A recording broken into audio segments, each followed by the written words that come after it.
बाबू प्रसाद यादव। माननीय सदस्य, आप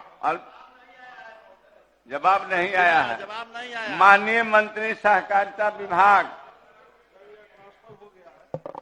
ये कहाँ ट्रांसफर हुआ है? खाद्य एवं उपभोक्ता संरक्षण विभाग।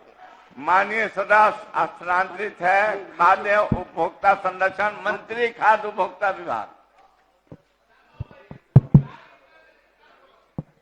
अध्यक्ष महोदय, धान अधिप्राप्ति श्रृंखला में अधिप्राप्त धान की मिलिंग मुख्यतः निजी मिलों द्वारा की जाती है।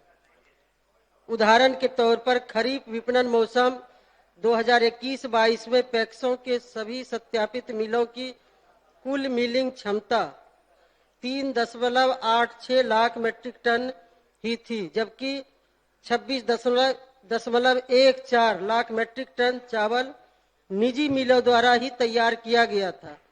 पैक्सों के साथ मिलों की संबद्धता जिला पदाधिकारी की अध्यक्षता में गठित जिला टास्क फोर्स द्वारा की जाती है और मिलों पर सख्त निगरानी रखी जाती है। सरकारी क्षेत्र में उसना मिल लगाने का कोई प्रस्ताव नहीं है। सहकारी संगठन हेतु उसना मिल की स्थापना के लिए राज्य की औद्योगिक नीति में प्रेरक प्रावधान है। माननीय सदस्य। अध्यक्ष महोदय, यह तो सहकारिता विभाग का प्रश्न था, लेकिन माननीय मंत्री जवाब दिए हैं। मैं पूछना चाहूंगा, पूरक है मेरा, कि अगर उसना राइस मिल सरकार स्तर पर लगाने का प्रावधान नहीं है तो पैक्सों को उसना राइस मिल से ही संबंध कर विवश क्यों किया जाता है? और सर इसी में है, एक उसना राइस मिल में 70 से 75 पैक्सों को तय किया गया है, जिसमें एक प्लॉट में चावल गिराने के बाद दूसरी प्लॉट महीनों लगता है और पैक्स पर अतिरिक्त भार पड़ रहा है और उन्हें सीसी से मिले राशि का ब्याज देना पड़ रहा है। पूरक करा रहे हैं सर। तो क्या सरकार सीसी राशि को ब्याज मुक्त करना चाहती है जब तक कि पूरा चावल राज्य खाद्य निगम में जमा नहीं हो जाए? माननीय मंत्री जी। अध्यक्ष महोदय, इनका मूल प्रश्न है कि सहकारी संगठन जो पैक्स है उसना मिल लगाने का प्रश्न है। महोदय, जो पैक्स के मिल हैं, हमने उदाहरण के तौर पर दिया महोदय कि अभी कोई 21-22 में पैक्सों के जो मिलिंग क्षमता थी उसके मुताबिक महोदय 3.86 लाख मीट्रिक टन ही हम ले पाए। उसके अलावा महोदय हम जो प्राइवेट मिल हैं उनसे लेते हैं। तो अभी सरकार के पास महोदय पैक्सों के माध्यम से उसना राइस मिल लगाने का कोई विचार नहीं है। और जहां तक रही बात की महोदय, इसमें उद्योग विभाग में प्रावधान है और जो प्राइवेट लोग लगाते हैं, कोई भी लगाएंगे तो उसको सब्सिडी दी जाती है महोदय। इसमें अभी कोई दिक्कत नहीं है।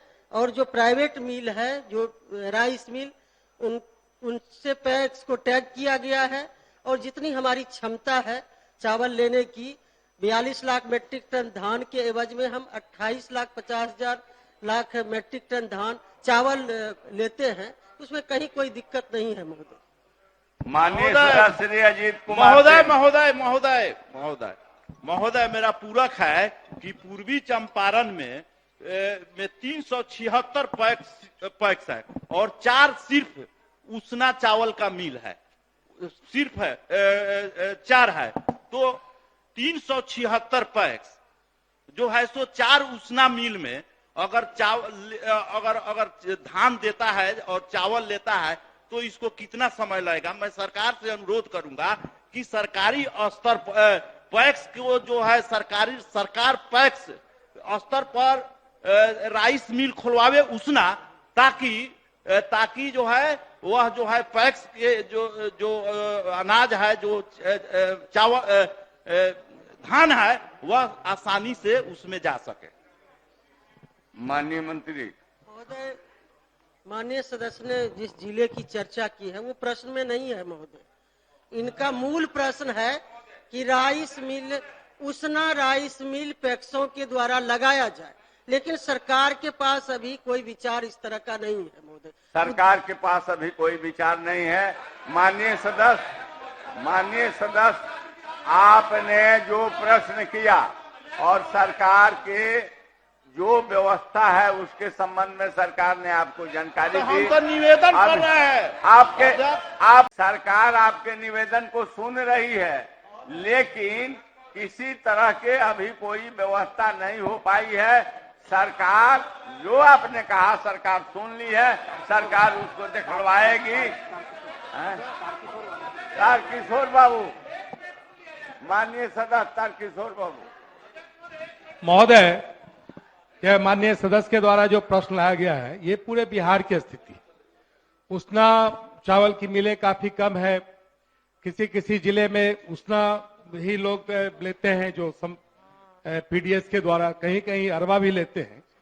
तो सरकार को कहीं न कहीं क्या यह नीति बनाने का विचार रखती है कि जिस जिले में उसना की खपत है वहां उसना मिलें खोलने के लिए सरकार ने किस प्रकार से प्रोत्साहन देने की कार्रवाई रखने का विचार करती है, या नहीं तो फिर सरकार के द्वारा क्यों निर्देशित किया जाता है कि नहीं इस जिले में अरबा ही देना पड़ेगा, उस जिले में उसना ही देना पड़ेगा, जब सरकार स्वयं मिल नहीं खोल पा रही है, न सरकार की कोई नीति है।